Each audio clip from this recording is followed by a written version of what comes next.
मेरे प्यारे बच्चों, मित्रों, भाइयों, बहनों, मैं आपके सामने बिहार स्टेट टेक्स्ट बुक कक्षा 10वीं के भाग 2 के विषय सूची के बारे में बताने जा रहा हूँ, जिसे आप लोग लाइक और सब्सक्राइब करें ज़रूर करें। धन्यवाद।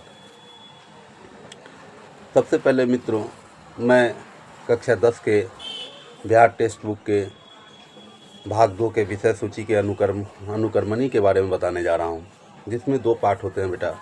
पहला, गद्य खंड। गद्य खंड का अर्थ क्या होता है? गद्य वो होता है जो भाषा जिसमें कहानी, उपन्यास, नाटक, निबंध, स्मरण, व्यंग्य, आत्मकथा, पत्र आदि आते हैं, जिसको आप सरल भाषा में, सीधी भाषा में, सीधे तौर पे आप उसको पढ़ सकते हैं, जान सकते हैं, उसकी जानकारी हासिल कर सकते हैं। गद्य का अर्थ होता है कोई भी कहानी हो गया, निबंध हो गया, पत्र हो गया, नाटक हो गया, आप उसको सीधे पढ़कर सीधे समझ सकते हैं। जिसको आपको समझने में सरलता होगी वो सीधी भाषा में लिखी होती है। सीधी भाषा में लिखने की वजह से बच्चे उसको आसानी से पढ़ सकते हैं और आसानी से समझ सकते हैं। दूसरी भाग आपका काव्य खंड का होता है।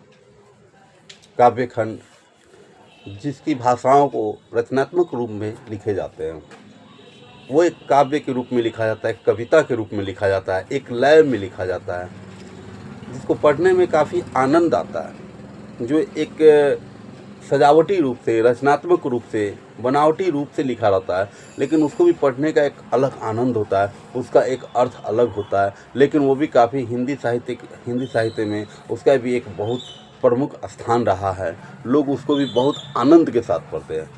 ये हिंदी जो हमारी पाठ है, उस हिंदी पाठ में 2 भाग आए हैं, गद्य खंड और काव्य खंड।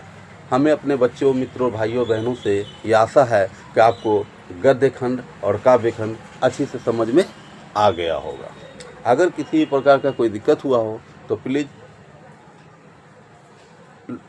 कमेंट बॉक्स में आप ज़रूर बताएं और हमें सुझाव दें। मेरे सही और गलती को आप सुझाव दें। परम मित्रों, मैं इस अध्याय को इसी बात के अनुसार आगे बढ़ा रहा हूँ। मैं आज विषय सूची के बारे में बताऊंगा, क्योंकि ये आपके एग्ज़ाम में वेरी इम्पॉर्टेंट है, बहुत ही इम्पॉर्टेंट है।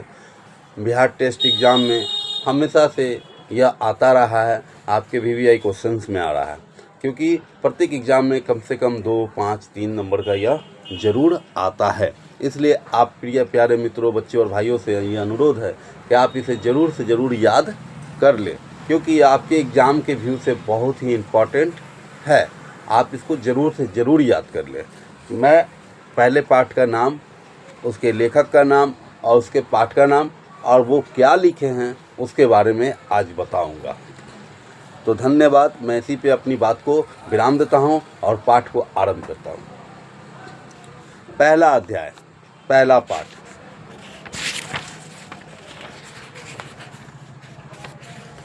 पहले पाठ का नाम गद्य खंड में भीमराव अंबेडकर, जिन्होंने भीमराव अंबेडकर, इनके लेखक का नाम है भीमराव अंबेडकर, जो है जिन्होंने कहानी लिखा, निबंध लिखा और निबंध में श्रम विभाजन और जाति प्रथा के नाम से, यानी श्रम विभाजन और जाति प्रथा जो एक निबंध है, श्रम विभाजन और जाति प्रथा एक निबंध है।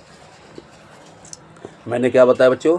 श्रम विभाजन और जाति प्रथा एक निबंध है, जिसको हमारे बाबा साहब भीमराव अम्बेडकर ने लिखे, जो हमारे देश के प्रथम कानून मंत्री थे। जो हमारे देश के प्रथम कानून मंत्री थे। कौन थे बच्चों? तो प्रथम कानून मंत्री थे। कौन थे बच्चों? तो प्रथम कानून मंत्री थे। कौन थे? तो बाबा साहब भीमराव अम्बेडकर। इनका जन्म मध्य प्रदेश के महू जिला में हुआ था, है ना। और ये बहुत ही शिक्षित और शिक्षावेता रहे हैं और बहुत ही शिक्षित व्यक्ति रहे हैं। ऐसा मान्यता है कि भारत में उस ज़माने में सबसे ज़्यादा पढ़े लिखे लोगों में इनकी नाम सूची में शामिल था, जिन्होंने श्रम विभाजन और जाति प्रथा निबंध लिखा। क्या लिखा? निबंध लिखा। जिनको लिखने वाले बाबा साहब भीमराव अम्बेडकर हैं। हमारे दूसरे अध्याय दूसरे पाठ का नाम है 20 के दांत। क्या नाम है बेटियों? 20 का दांत। क्या नाम है बच्चों? 20 का दांत। क्या नाम है मित्रों? 20 का दांत, जो एक कहानी है, जो क्या एक कहानी है। तो हमारे दूसरे पाठ का नाम, हमारे दूसरे विषय का नाम क्या है मित्रों? तो 20 के दांत। 20 के दांत यानी आप इसको ऐसे कर समझ सकते हैं, विषैला दांत। जैसे सांप के दांत होते हैं विषैला, उसी प्रकार यह इन्होंने बताया 20 के दांत, जो एक कहानी है। क्या है बेटा? कहानी है। मैंने ऊपर बताया था श्रम विभाजन और जाति प्रथा, जो एक निबंध था बेटा। ये क्या है? तो कहानी है। क्या कहानी है? तो 20 के दांत एक कहानी है, जिसको लिखा है किसने? तो जिसको लिखने वाले नलिन बिलोचन शर्मा थे। जो नाम क्या था इनका? नलिन बिलोचन शर्मा। नलिन बिलोचन शर्मा। नलिन बिलोचन शर्मा। क्या लिखे उन्होंने? कहानी लिखा। कहानी का नाम क्या है? 20 के दांत। उसके बाद हमारे तीसरे पाठ में आता है भारत से हम क्या सीखे। मित्रों, तीसरे पाठ का नाम है भारत से हम क्या सीखे, जो एक भाषण है। क्या है? एक भाषण है। और इस भाषण को लिखने वाले मैक्स मूलर साहब रहे हैं। कौन रहे हैं? मैक्स मूलर साहब। मैक्स मूलर साहब जो कि जर्मन के रहने वाले थे, लेकिन उन्होंने संस्कृत का अध्ययन किया। और संस्कृत के अध्ययन करने के बाद, जो कि एक जर्मन के रहने वाले थे, और उन्होंने क्या किया? संस्कृत का अध्ययन करने के बाद यहाँ के बहुत सारे नाटक, काव्य, कहानी और बहुत सारे दर्शन को उन्होंने क्या किया? संस्कृत से जर्मन में ट्रांसलेट करके और उसको विश्व प्रसिद्ध बनाने का कार्य किया। इसलिए यह एक बहुत महान हिंदी बेता रहे हैं, हिंदी के जानकार रहे हैं, और हिंदी और संस्कृत के बहुत बड़े जानकार रहे हैं, जिनका नाम मैक्स मूलर साहब था। भारत से हम क्या सीखे, भारत से हम क्या सीखे, जो एक भाषण है, जिनको रचयिता मैक्स मूलर साहब हैं। चौथा पाठ का नाम हमारा नाखून क्यों बढ़ते हैं। नाखून क्यों बढ़ते हैं, यह लेखक साहब की एक बहुत ही प्यारी सी निबंध है, ललित निबंध है मित्रों, ललित निबंध है। नाखून क्यों बढ़ते हैं, और इनके रचनाकार हजारी प्रसाद द्विवेदी हैं। इनके रचनाकार हजारी प्रसाद द्विवेदी हैं। हजारी प्रसाद द्विवेदी नाखून क्यों बढ़ते हैं ललित निबंध, जिन्होंने बहुत ही प्यारी सी कहानी बताए हैं, नाखून के बारे में बताएं। नाखून को उन्होंने किस रूप में देखा है, कैसे देखा है, और नाखून को उन्होंने कैसे शस्त्र के रूप में देखा है, कैसे प्राचीन लोग उसका अपना इस्तेमाल करते थे, उनके बारे में उन्होंने बहुत प्यारे तरीक़ा से ललित निबंध लिखा है, जो हजारी प्रसाद द्विवेदी जी की एक बहुत ही अच्छी कहानी रही है। हम लोग 5वां पाठ के बारे में जानेंगे, नागरी लिपि, जो एक निबंध है। मित्रों, मैंने पहला पाठ भी बताया था, जो एक निबंध था, जो बाबा साहब भीमराव अम्बेडकर ने लिखा था, श्रम विभाजन और जाति प्रथा, जो एक निबंध था। और ये 5वां पाठ भी नागरी लिपि है, जो एक निबंध है। क्या है बेटा? एक 5वां पाठ भी एक नागरी लिपि एक निबंध है, जिनको गुनाकर मूले साहब ने लिखा है, जिनको गुनाकर मूले साहब ने लिखा है। छठा पाठ हमारा बहादुर है। बहादुर भी एक बहुत ही प्यारी सी कहानी है। बहादुर एक बहुत ही प्यारी सी कहानी है, जिनको अमरकांत साहब ने लिखा है, जिसे अमरकांत जी ने लिखा है। बहादुर एक कहानी है बेटा, जिसमें एक बच्चे की कहानी है, एक परिवार की कहानी है, कि कैसे एक नौकर की ज़रूरत होती है और किस तरह से उनके साथ व्यवहार होने लगता है, और उसके उपरांत नौकर जो करता है वो क्या करता है। इसमें एक कहानी है, जो एक नौकर के बारे में और एक मालिक के बारे में एक प्यारी सी कहानी है। आप इसको ज़रूर पढ़ेंगे, हम आपको ज़रूर बताएंगे इसके बारे में, आपको ज़रूर इसकी जानकारी देंगे। बहादुर एक कहानी है बेटा, जिसको अमरकांत साहब ने लिखा है। 7वां अध्याय 7वां पाठ, परंपरा का मूल्यांकन। परंपरा का मूल्यांकन, जो आपका एक निबंध है। प्यारे मित्रों, पहला पाठ भी निबंध था, 5वां पाठ भी निबंध था, और ये आपका 7वां पाठ भी निबंध है। परंपरा का मूल्यांकन, बेटा नाम से ही पता चलता है कि परंपरा अर्थात हमारी संस्कृति, हमारी परंपरा, हमारी रूढ़िवादिता, हमारे पूर्वजों ने जो किया, जो रीति रिवाज, वो इसको हम लोग परंपरा के रूप में देखते हैं। तो परंपरा का मूल्यांकन, इसमें परंपरा का मूल्यांकन जो एक निबंध है, जो रामविलास शर्मा जी ने लिखा, परंपरा का मूल्यांकन। जिसमें हमारे परंपराओं के बारे में उन्होंने मूल्यांकन किया है। उन्होंने बताया है कि हमारी परंपराएं कैसी थी और उसकी क्या आवश्यकता थी और उसका क्या महत्व है। परंपरा का मूल्यांकन एक निबंध है जिसकी रचना रामविलास शर्मा जी ने किया। 8वां पाठ मित्रों, जीत जीत में मैं निरखता हूँ, जीत जीत में मैं निरखत हूँ, जीत जीत में मैं निरखत हूँ। ये एक साक्षात्कार है, इंटरव्यू है, साक्षात्कार है, एक इंटरव्यू है जिसमें कोई व्यक्ति जो है उनसे सवाल कर रहा है और बिरजू महाराज जो उनके जवाब दे रहे हैं। तो जीत जीत में मैं निरखत हूँ, जीत जीत में मैं निरखत हूँ एक साक्षात्कार है और जिसकी रचना पंडित बिरजू महाराज जी ने किया, हमारा 9वां अध्याय मित्रों आविनियो है जो एक ललित रचना है। मेरा 9वां अध्याय मित्रों पाठ अब आविनियो है जिसकी रचना जो एक ललित रचना है जिसकी रचना अशोक वाजपेयी जी ने किया। मेरा 9वां पाठ मित्रों आविनियो है जो एक ललित रचना है जिसकी रचना अशोक वाजपेयी जी ने किया। मित्रों मेरा 10वां अध्याय 10वां पाठ जो है एक मछली है जो एक कहानी है जिसकी रचना विनोद कुमार शुक्ल जी ने किया। मेरा 10वां पाठ मछली है जो एक कहानी है जिसकी रचना विनोद कुमार शुक्ल जी ने किया। मित्रों आपसे अनुरोध है कि आप इसको नोट करते चले, इसको याद करते चले, इसको लिखते चले, वीडियो को रोक कर पाठ को लिख ले। मैं जो बता रहा हूँ उसको ध्यान से सुने, उसको याद करें। मित्रों मेरा 11वां पाठ जो है नौबत खाने में इबादत है। इबादत का अर्थ पूजा करना होता है, इबादत का अर्थ होता है ईश्वर को याद करना होता है। और नौबत खाने में इबादत ये एक व्यक्ति चित्र है जिसमें एक व्यक्ति के बारे में चित्र बताया गया, चित्रण किया गया है। ये एक व्यक्ति चित्र है नौबत खाने में इबादत, जिसको लिखने वाले यतीन्द्र मिश्र हैं जो नौबत खाने में इबादत की रचना की हैं, जो एक व्यक्ति चित्र हैं। मित्रों इस गद्य खंड का अंतिम और लास्ट जो हमारी पाठ है वो 12वां पाठ है जिसकी रचना महात्मा गांधी जी ने किया है और जिसका नाम है शिक्षा और संस्कृति, जो एक शिक्षा शास्त्र है। क्या है? एक शिक्षा शास्त्र है जिसका नाम शिक्षा और संस्कृति है, जिसकी रचना करने वाले हमारे परम पूजनीय महात्मा गांधी जी, हमारे राष्ट्रपिता महात्मा गांधी जी हैं। राष्ट्रपिता महात्मा गांधी जी। हमारे देश के राष्ट्रपिता कौन है मित्रों? तो हमारे देश के राष्ट्रपिता श्री महात्मा गांधी जी है। मोहनदास करमचंद गांधी है जिनका पूरा नाम मोहनदास करमचंद गांधी है, जिनका जन्म 2 अक्टूबर को हुआ था, जिनका पूरा नाम मोहनदास करमचंद गांधी हैं, जो हमारे देश के राष्ट्रपिता हैं। हम लोग प्यार से उनको बापू भी बोलते हैं। मित्रों शिक्षा और संस्कृति एक शिक्षा शास्त्र है जिसकी रचना महात्मा गांधी जी ने किया।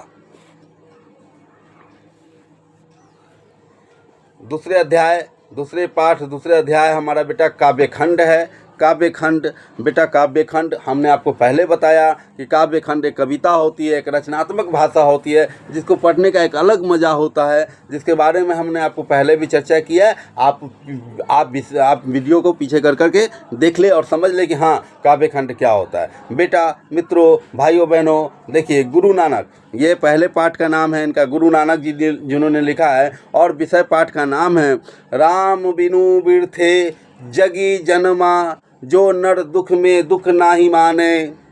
पाठ का नाम मित्रों राम बिनु बिरथे जगी जन्मा जो नर दुख में दुख नहीं माने।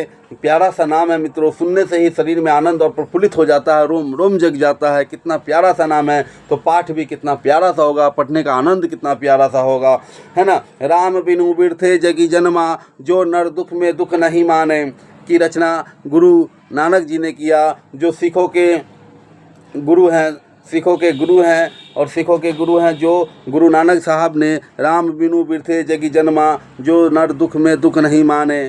दूसरा है काव्यखंड, आपका दूसरा पाठ का नाम है बेटा जी मित्रों जी प्रेम अयनी श्री राधिका करिल के कुंजन ऊपर बारो जिसके रचयिता रसखान साहब हैं। रसखान साहब भी हिंदी के बहुत ही काव्य के गद्य काव्य खंड के बहुत प्रसिद्ध कविताकार रहे हैं, कवि रहे हैं।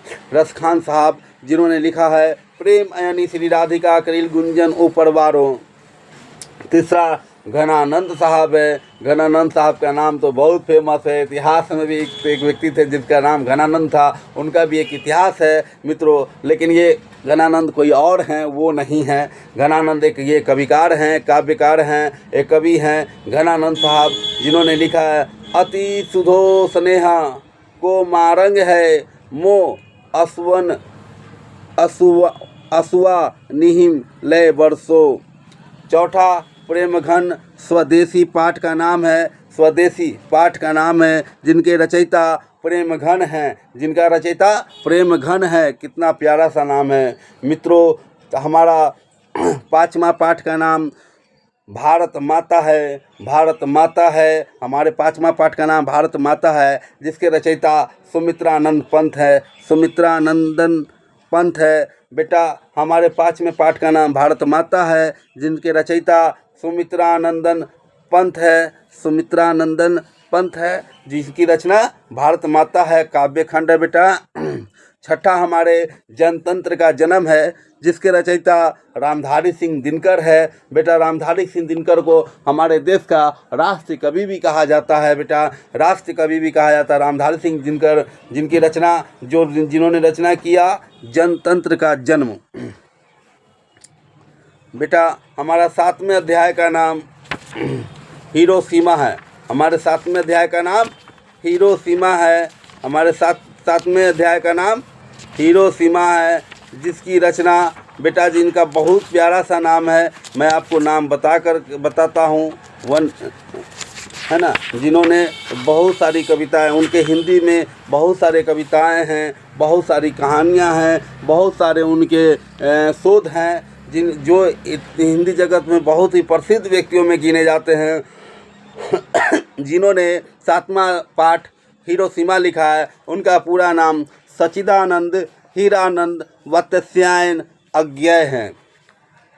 मित्रों हिरोशिमा ये एक बहुत ही प्यारा सा काव्य है, जिसकी रचना सच्चिदानंद हीरानंद वात्स्यायन अज्ञेय है, जिन्होंने हिरोशिमा लिखा। मित्रों मैं एक बार फिर से आपको बता रहा हूँ कि हिरोशिमा की रचना सच्चिदानंद हीरानंद वात्स्यायन अज्ञेय है, जिन्होंने हिरोशिमा की रचना किया। मित्रों 8वें पाठ का नाम एक वृक्ष की हत्या है। एक वृक्ष की हत्या, मित्रों वृक्ष की हत्या नहीं करनी चाहिए, अर्थात वृक्षों को नहीं काटना चाहिए, क्योंकि वृक्ष और मानव में भाई बहन का संबंध होता है, माता पिता का संबंध होता है, मित्रों का संबंध होता है। वह हमारे ही तरह एक जीव हैं बेटा, उनमें भी प्राण है, इसलिए हमें वृक्षों से प्रेम करना चाहिए, उनको लगाना चाहिए, उनको काटना नहीं चाहिए।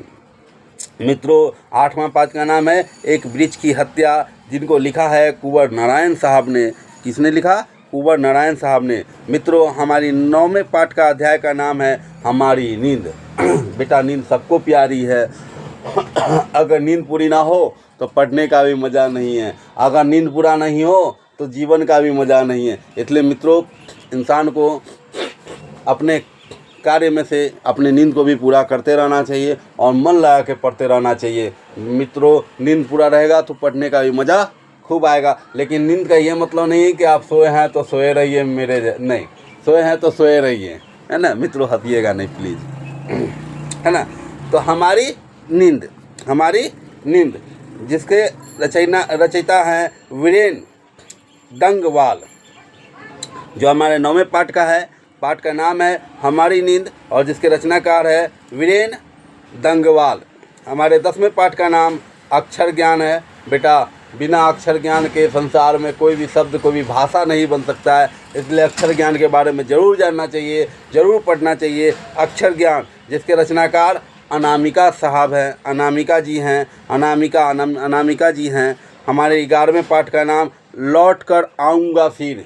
बहुत ही प्यारा सा कहानी है, ज़रूर पढ़िएगा, बहुत मज़ा आएगा। बहुत कहानी नहीं है, सॉरी, काव्य है और बहुत ही प्यारा काव्य है। लौट कर आऊँगा फिर। इनकी रचनाकार जीवनानंद दास हैं, इनके रचनाकार जीवनानंद दास हैं मित्रों। लौट कर आऊँगा फिर, जिसके रचनाकार, इस काव्य के रचनाकार जीवनानंद दास हैं मित्रों। हमारे 12वें पाठ का नाम और अंतिम पाठ का नाम मेरे बिना प्रभु तुम। बहुत ही प्यारा और आनंद से भर देने वाला, एक ईश्वर से विनती करने वाला यह एक काव्य है, जिसमें एक भक्त अपने ईश्वर से विनती करता है, अनुरोध करता है, रिक्वेस्ट करता है कि प्रभु जी मेरे बिना तुम क्या हो।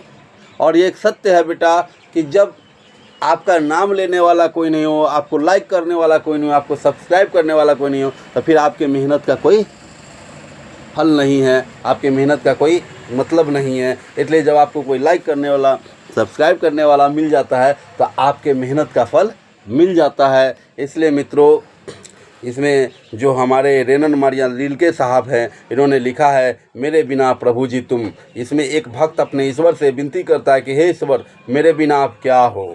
इसमें एक बहुत ही प्यारी सी एक भाषा, एक बहुत प्यारी सी क्वेश्चन से, सवाल से ईश्वर से, एक अपने आराध्य से, जिसमें रेनर मारिया रिल्के साहब जी, जो इसके रचयिताकार है, एक रचनाकार है, जिन्होंने लिखा है मेरे बिना प्रभु जी तुम, जिनके रचनाकार रेनर मारिया रिल्के हैं। इसी के साथ मैं अपने इस पाठ का, इस अपने विषय को, अपने इस ज्ञान को, अपने इस बात को, अपनी इस अभिव्यक्ति को, अपने इस भाषा को, अपने इस पाठ को विराम देता हूँ। मित्रों, भूल चूक हुई हो क्षमा कीजिएगा, और कोई भी गलती हुई हो तो कमेंट बॉक्स में ज़रूर सुझाव दीजिएगा। इस संसार में कोई व्यक्ति परम ज्ञानी नहीं है, सब यहाँ सीखते हैं, एक सीखते हैं और सिखाते हैं। हम संसार के प्रत्येक कण को अपना गुरु मानते हैं और प्रत्येक चीज़ से हम अपना सीखते हैं और सिखाते रहते हैं। आप भी मित्रों हमसे कुछ सीखे होंगे और मैं भी आपसे कुछ सीखूंगा। ये संसार में कोई भी सर्वश्रेष्ठ गुरु नहीं है, अगर गुरु है तो वो परम शिव है, परमात्मा है, परमेश्वर है। मित्रों, इसी के साथ मैं अपनी बातों को विराम देता हूँ। धन्यवाद, थैंक यू।